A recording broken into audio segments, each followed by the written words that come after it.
नमस्कार। साहित्य जगत की सिर्फ हिंदी प्रतियोगिता में मैं जागृति जंखना मीरा एक कहानी पेश कर रही हूँ। कहानी का शीर्षक है बिन मौसम की बारिश। आपण डायल करेला नंबर सठ्या व्यस्त आहेत, कृपया थोड़ा विरामानंतरी प्रयत्न करें। सालों तक बम्बई रहने पर रश्मि को काफ़ी कुछ मराठी आती थी। काल के रिसीव न होने से ज़्यादा बुरा यह लग रहा था कि श्लोक ने कॉल काट दिया था। अपने बेटे की खुशी के लिए क्रिश्चियन लड़की सोफिया से उसकी शादी कर दी, पर 2 साल से उसका रवैया बिल्कुल बदल गया था। कान खोलकर सुन लो रश्मि, तुम्हें शादी सिर्फ मामी के भांजे उत्सव के साथ करनी होगी। आज मामा की बदौलत हम जी रहे हैं, वरना तुम्हारे बाप ने तो हमें मरने के लिए छोड़ दिया था। अगर तुमने कोई भी ऊंच नीच की तो मेरा मरा मुँह देखेगी, माँ ने कह दिया था।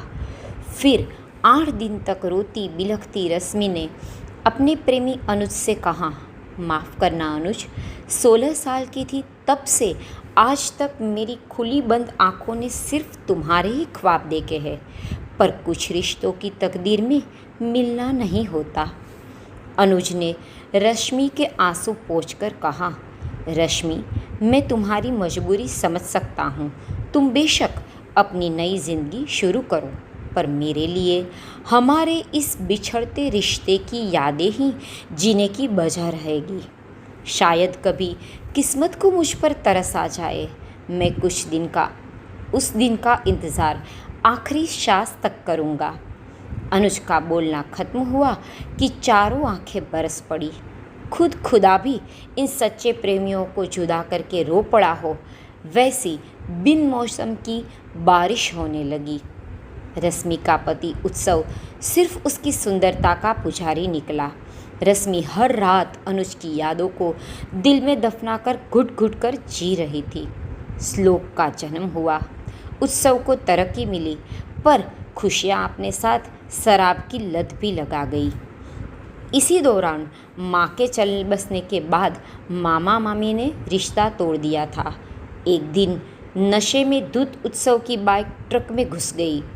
अब रश्मि के लिए जीने का एक ही मकसद था, श्लोक की परवरिश, जिसके लिए उसने इस अनजान शहर को अपने 20 साल दे दिए।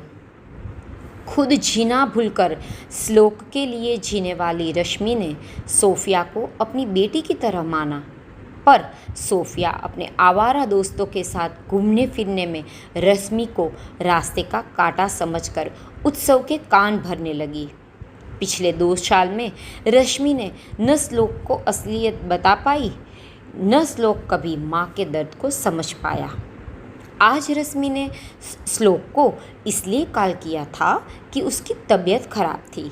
वो डॉक्टर को दिखाने तो अकेली चली गई, पर वापस आते वक्त बीच रास्ते उसका बदन बुखार से तपने लगा।